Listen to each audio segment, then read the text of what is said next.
Hey, Matt Scratch here, and today I'm going to be changing the wheel bearings in my 2000 Dodge Neon here. And some of the symptoms of a bad wheel bearing are going to be, it normally starts out as just added noise, like a droning sound, kind of like when you hit rough pavement on the highway. It will be that sort of a sound. And then it will normally progress into a mild vibration, like a feedback. If it's like the front wheel bearings, you'll feel feedback through the steering and in the floorboards.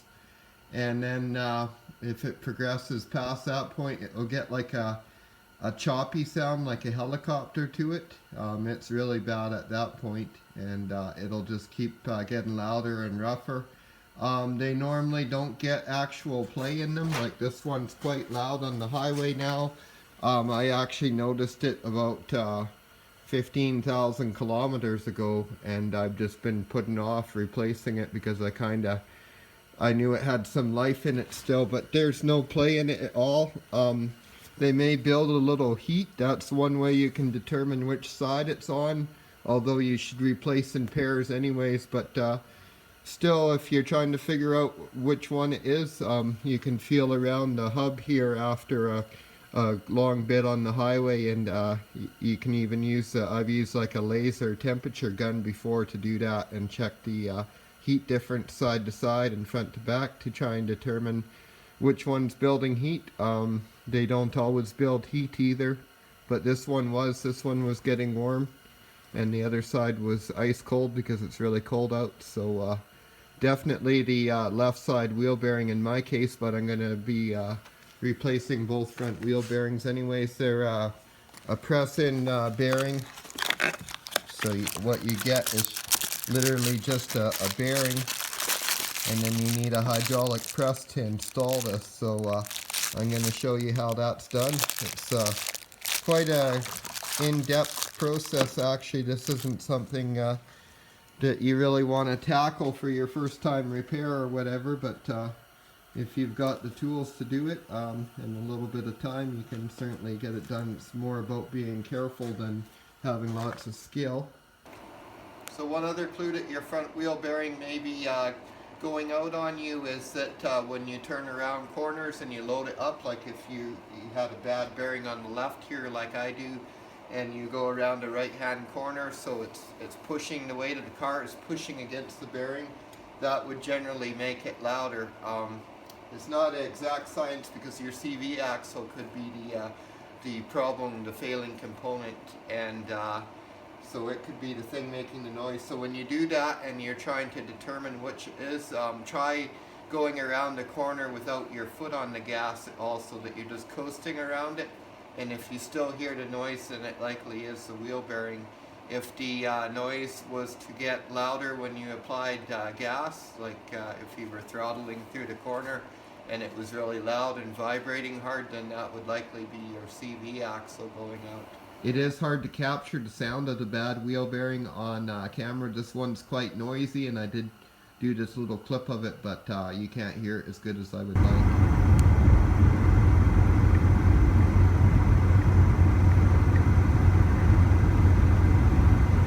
So if you're dealing with the rear bearing hub assembly, that's how it comes, just like that. This is a used one, of course. It just attaches with a single nut there, but you do have to get the brake drum off and everything to access it, and there'll be a dust cap on there. I do have a video on that, I'll link up in the description, but very simple to change the rear ones, and the symptoms are similar. So initially the tools you're going to need is the axle nut in the center is 32 millimeter, and these are 19 millimeter lug nuts, or 3/4 of an inch will work as well.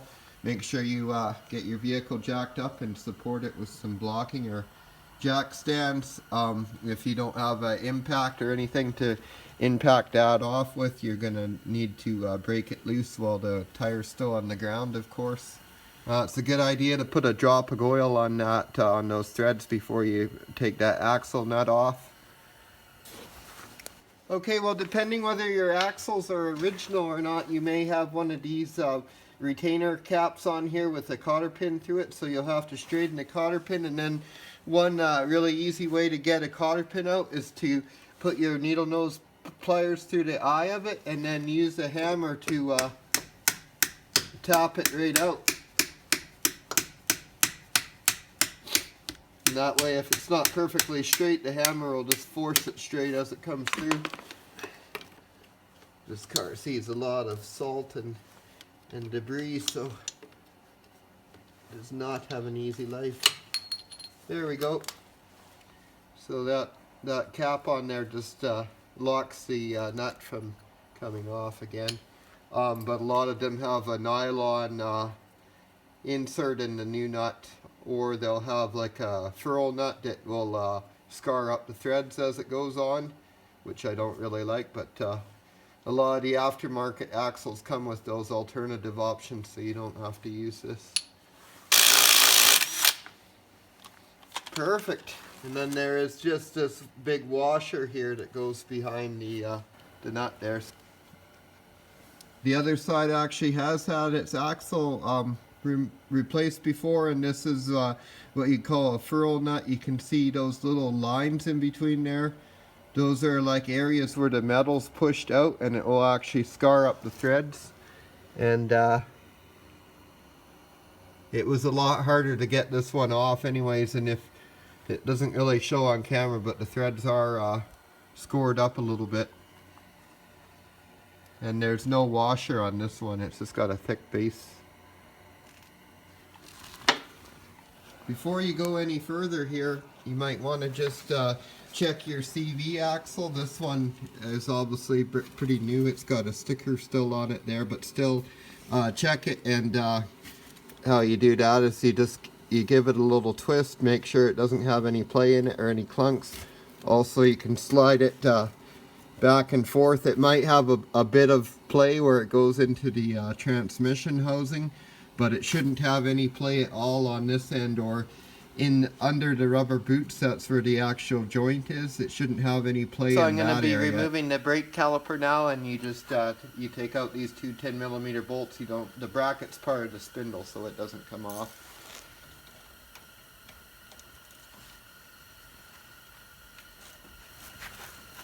Now with both pins loose, I can pry it off.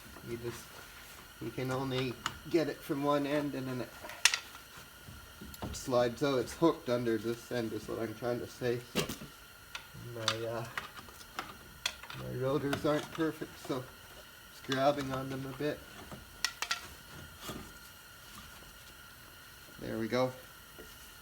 And then I have zip tie already in place here on the spring. Okay, so now the rotor comes off.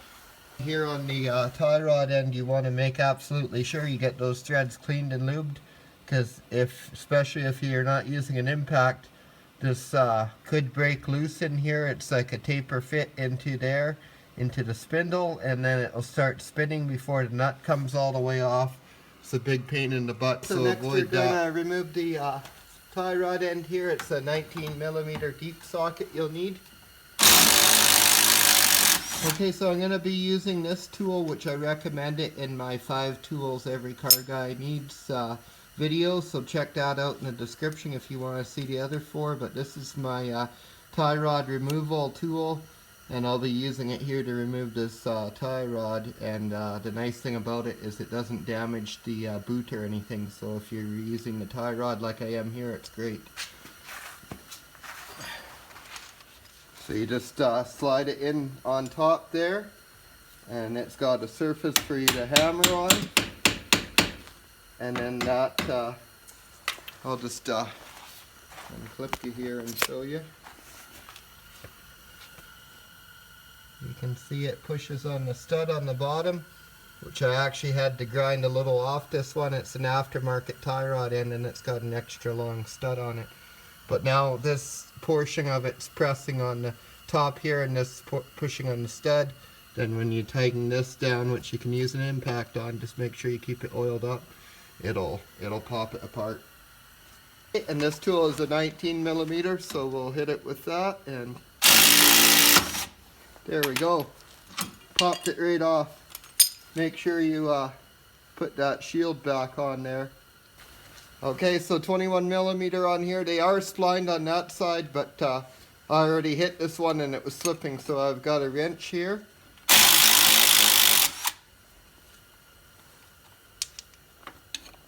Now with that off, you can just go like this.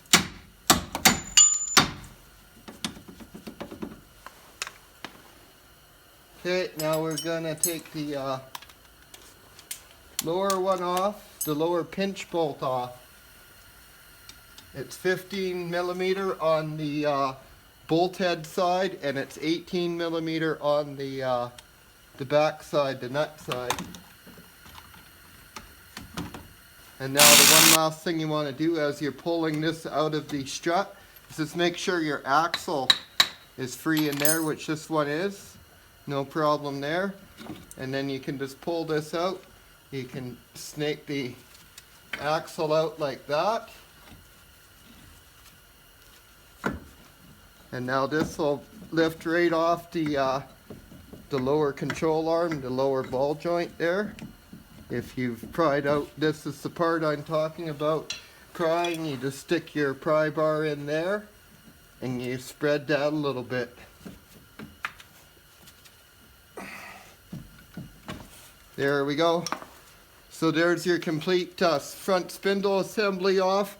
There's your bearing that you'll have to press out, and I'll show you that on the press in a minute. And now you've got your CV axle out in the opening, and as I said, just go like this. And if it feels nice and smooth and tight, then it's probably fine. If it feels all gritty or super stiff or whatever, then you've got a problem. Well, you've got your spindle out of the way. Do the same thing with your lower ball joint there. Just move it around, make sure it's smooth and not notchy or anything. This one's still decent. It is. It feels a little dry. I'm definitely going to hit it with some grease here, but there's no play in it. It's nice and tight. It's not notchy. Oh, I just got the right side off, and actually the right side was pretty bad too. Just give this a listen.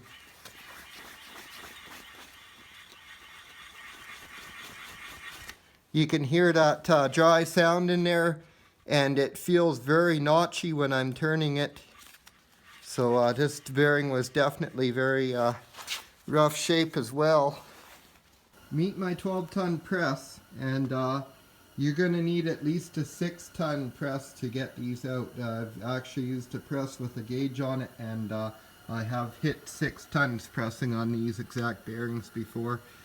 So the first thing you want to do is punch out the actual hub, the center. So you have to get your a socket or something that lines up with that inner piece there, just the innermost ring, and push just only on that.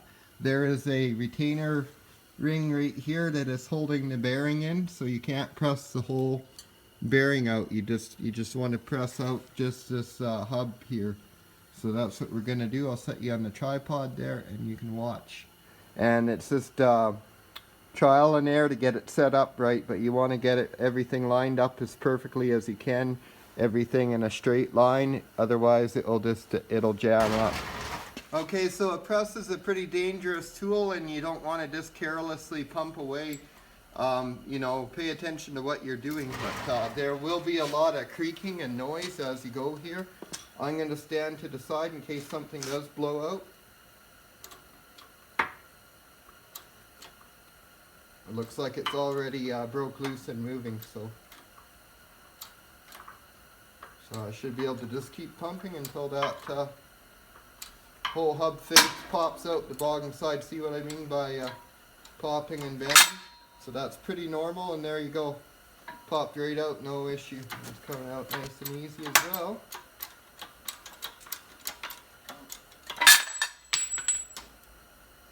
Okay, now you may notice the inner race of the bearing is stuck on there.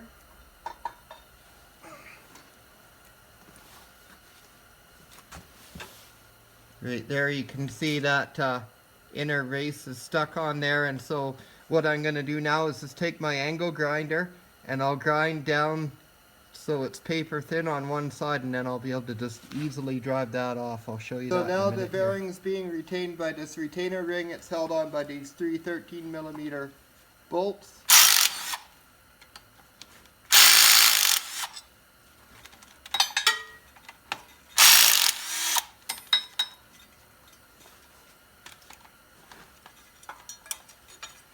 Okay, so with that ring off now, what you can do is go back to the back side and just press the bearing straight out the front. Okay, so I've got it sitting on the press plates just on the surface where that retainer ring mounted. And just make sure, because these do have this V here, you can actually get them a little too tight to the bearing, and then they'd jam up against it. So make sure that the bearing has room to come out. And then just make sure that you've got something that sits nicely on the inner face here, and it's not going to go crooked on you as you're pressing. And then you can press away. This is a very hard press on this one. The actual hub face only takes a couple tons to press out, but like I say, this one can take up to 6 tons to break it free. So you absolutely want to make sure that things are lined up nicely. So now that I've got it snugged down a little bit here, I'm just going to reposition my press plates a little bit.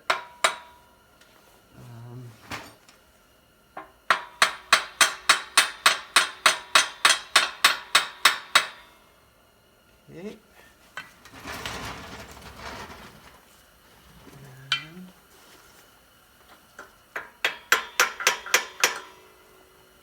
That centered up there. If you have everything pressing straight, it'll press out a lot easier. Okay, so I'm not gonna sit in front of it. I'll stand to the side.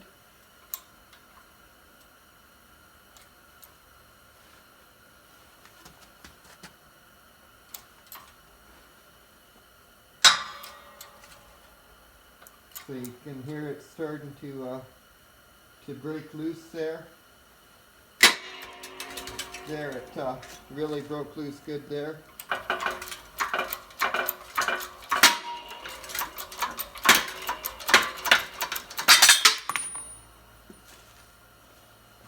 Bearing number 2. So I'm just going to be cleaning up this front knuckle assembly really quick here with the wire wheel on my drill, and mainly just to make sure that none of this loose scale or anything's going to fall into the bore as I'm pressing the new bearing in. The bore, I don't do a lot in there. I just, really quickly run this through there just to remove any, loose rust on the surface or anything. And then I'll wipe that out with an oily rag before I press the new bearing in. But you certainly don't want to remove any material from the bore. And yeah, other than that, I'll just put a coat of spray paint on there really quick, and then we'll get to pressing the new bearings in.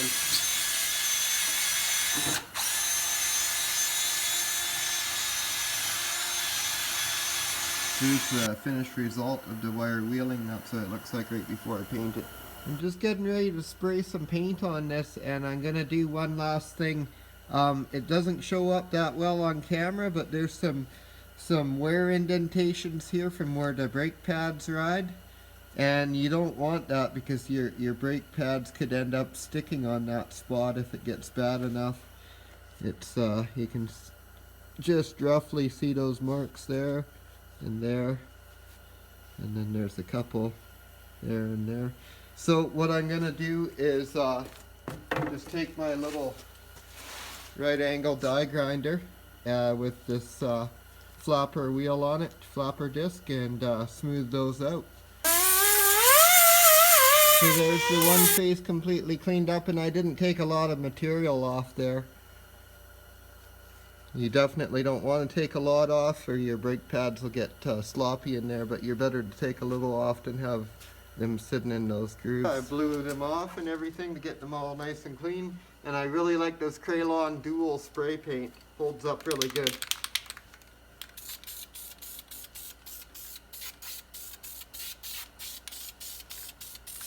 Now I'm not worried about getting paint in the bore, because what I'm going to do is, before the paint totally dries up, I will take an oily rag and just wipe out the bore, and that'll wipe that paint right off. I warmed these up in front of the heater first too, so the paint would dry nice and quick.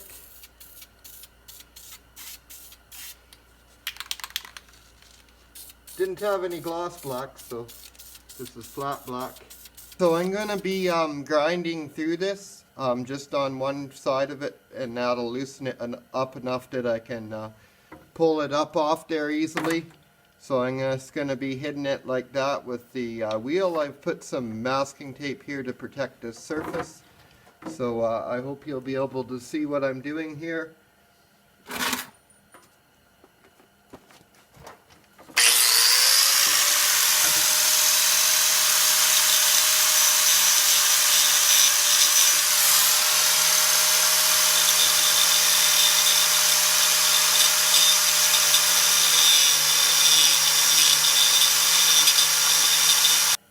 So here's what you're aiming for. You don't want to actually hit this surface if you can avoid it. Just grind. You'll start to see colored marks often when you're getting to a thin spot, but just be careful with it. Take your time. It's better to stop and check once in a while than to go too far. If you do end up with one little scuff or something, it's not like a big deal, but you certainly don't want to mark it up too bad. And just heat up on the thin spot that I made there.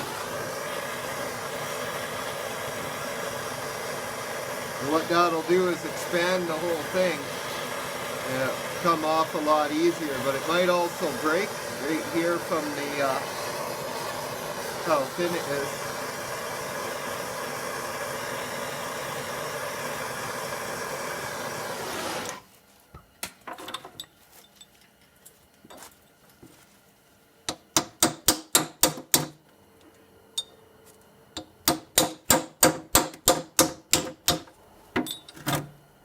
You can see it's already moving there. I've already got a gap, so if I just keep working my way around, I've got it.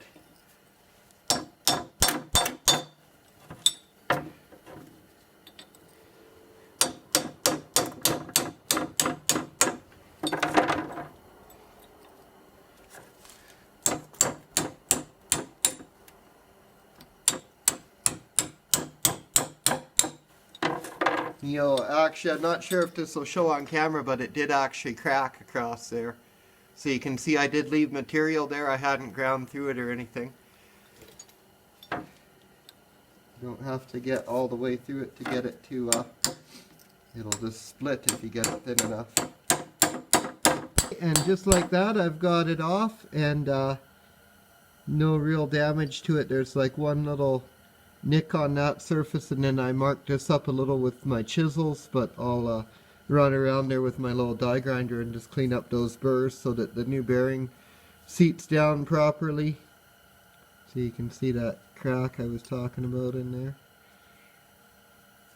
You can see I didn't really there's just that one little spot there where I just barely ground through, and that's where there's the tiniest little nick right there. So if your bearing's really bad, you might notice this scoring on here, and that is from the bearing race spinning on there. Often they'll just spin a few turns and then they'll break loose again on the bearing portion and start spinning within the bearing again. But they can be very difficult to get off. This one fought me a lot more than the other one. This is the one I didn't. So I've already wiped in the bore with some paint thinner to get rid of any paint overspray that was in there. And now I'm just going to take some good old 3-in-1 oil and put on a shop towel here. And then I'll just I'll wipe it in the bore there, and that way there'll be a little skim of oil in there to help the new bearing go in nicely. And it also ensures that there's no dirt in the bore, no paint in the bore. See, there's still a little bit of rust and whatnot coming back on there.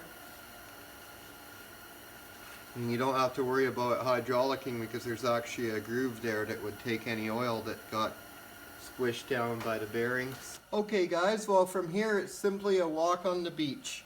Now that I've got all the parts painted and cleaned, I've got everything aligned, I've got my press plates there, and all I had to do is add one washer to this back corner. It was kind of rocking, but I've got it all square and everything, so we're going to start pressing the new bearing in. I'm using the old bearing to press the new bearing in.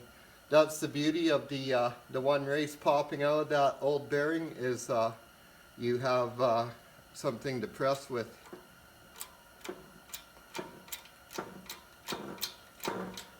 If you've done everything right, it should go in nice and smooth and easy, just like this. And you just keep pumping away, and you'll know when it stops. You'll hear like a bang.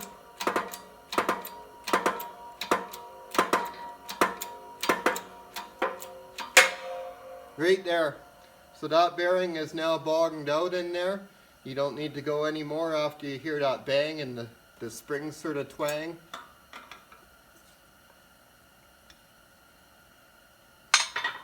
I've just got this flat plate here to set on top the bearing, and then you can see the old bearing. I've just cleaned it up to make sure it didn't drop any dirt in the new bearing, and then you can see this new bearing sticks out that much because the retainer plate goes over it. It's meant to stick out that much. So now we put the retainer plate on, and then we can press the hub into that. See, that bearing's completely seated in there. Here you can see I've installed the retainer ring, and the only thing here is to make sure that this notch is lined up. You can see there's a corresponding notch there. And then just put a dab of Loctite on each of these three bolts here to make sure they can't back out. Now I'm pushing the hub into the knuckle assembly here, and I'm pushing it into the innermost race of the bearing there.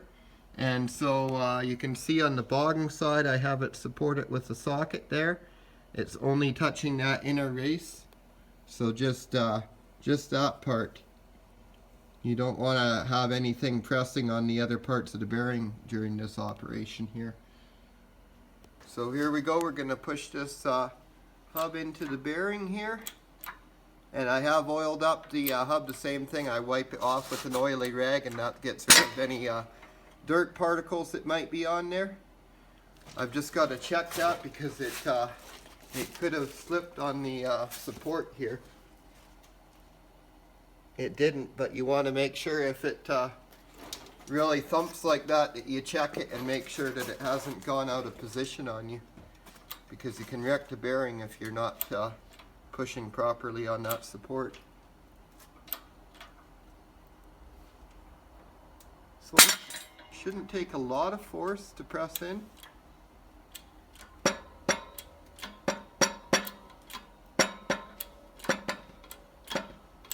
There, it's square in there now, it's going nice.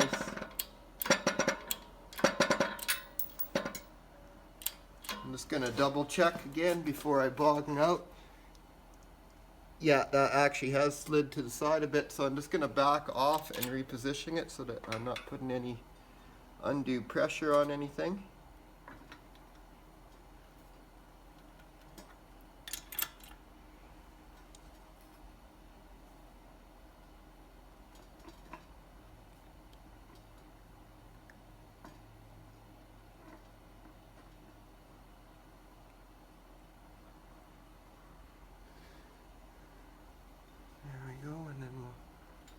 Move the press bed around to that right, and then just double check. Good.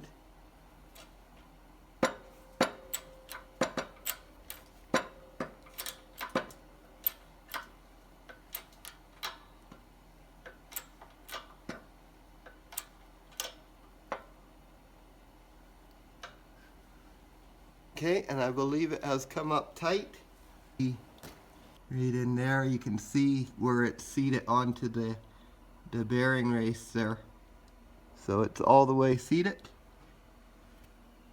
That one didn't really make that creaky sound when it seated, but it is seated. Just be careful that you don't overdo it with the press after it's already come down tight. You can give it a little pressure to confirm that it's straight, but don't give it a lot. Okay, so when you're removing the bearing from the press, just take it out and just make sure that it spins nicely. It will feel quite stiff but it should feel smooth and it shouldn't be notchy at all. Like it shouldn't have any stiff spots in it or anything. If it does, you've got a problem. But this one turns perfectly smooth. No noise, nothing like that, so good. One other thing I'll mention is make sure that you don't move your car around sitting on these bearings without the axle nut installed. That can damage bearings. They require to be torqued up to, I believe, 150 foot-pounds is the spec on this, and that sets the correct bearing tension or clearance, however you want to call it there. So make sure you get that axle nut fully snugged down before you roll your car around. And that time it did make the pop sound, so that one is fully seated. This is how it looks on the back side, and you can see, you probably can't see, but there's a bearing number there, so that's what I meant. I left that facing so that all you have to do is remove the axle and the bearings there. If you were having trouble finding a bearing, you could cross it from that number. I've got both complete spindle assemblies ready to go back on the car. I also cleaned up the fasteners that hold them on the car. So now on to assembly. Time for the fun part, to install the new part. Rebuilt part, whatever. Put a little oil on your spline here. That'll keep it from seizing in the hub there. Actually,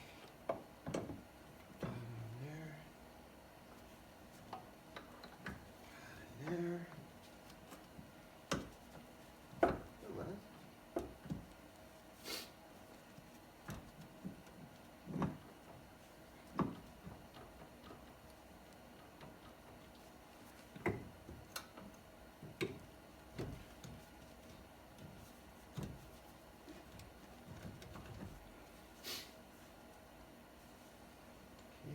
And get the toboggan pinch bolt. Always put it from the front so that if rocks and stuff are hitting it, they're hitting the head and not the threads.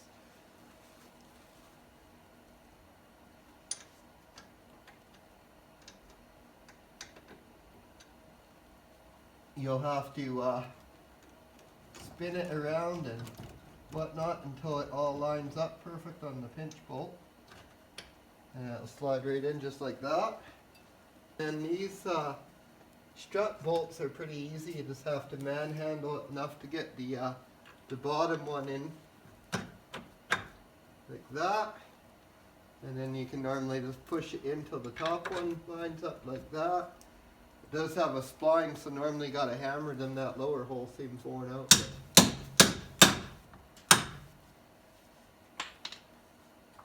And put the nuts on them. Again, putting them through from the front side and cut with the threads on the back side. That's how you always put bolts in the car, so that any rocks and dirt flying up is not hitting the threads. I'll put this tie rod end in.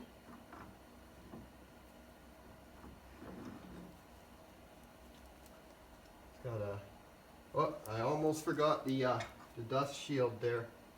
I do like these on Chryslers. They have these, and they do save a lot of dirt from getting at your tie rod ends.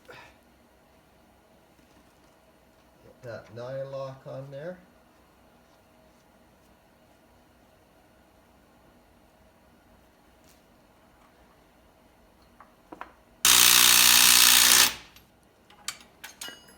You want to make sure you get that pinch bolt fully torqued up so that it will bend those ears together again and clamp that solidly. Whenever I tighten things with an impact like this, I'll often go around with a ratchet after and just hand check at least a couple to make sure that I was kind of in the right range for the torque there.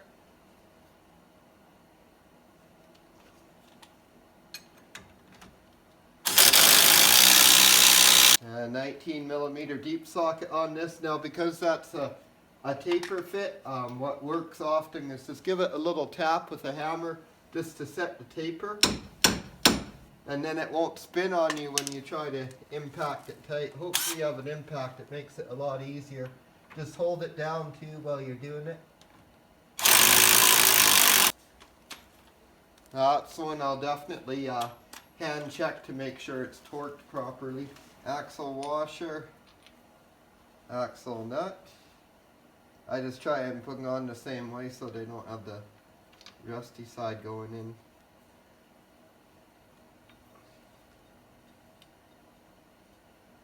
Okay.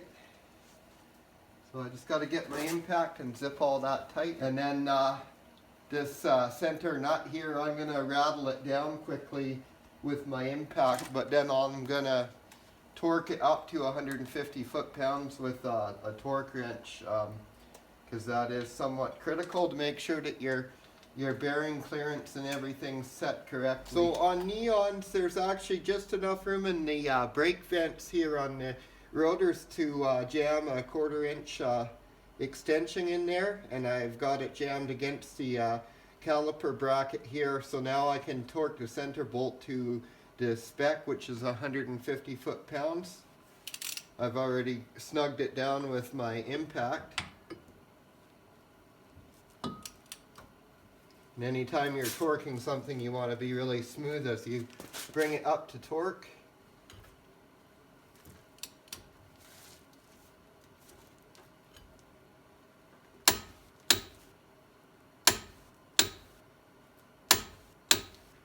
You just check it a few times. So I'm just putting the brake caliper back on. Just remember that it only it hooks from one end. This one hooks on the bottom. I think the other side hooks on the top. It seems to be opposite side to side.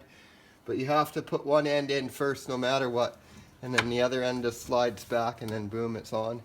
And then you just put your pins in. I gotta clean mine up and grease them yet. I got everything done and back together, and everything's looking good. I'm just about to put the wheels on. I also resurfaced my brake rotors here, and I have my own process for doing that, so I'll link up the video I made on that in the description if you're curious. Okay guys, well, I've been on the highway a bit here with the new wheel bearings, and everything seems nice and smooth. I'm doing 60 mile an hour right now, and you can hear it's nice and smooth and quiet. I just wanted to clear something up. I had said earlier in the video that the torque spec on the axle nuts was 150 foot-pounds. For a 2000-2005 Neon, it should actually be 180 foot-pounds. The older Neons are 150 foot-pounds, which is where I probably got that figure from.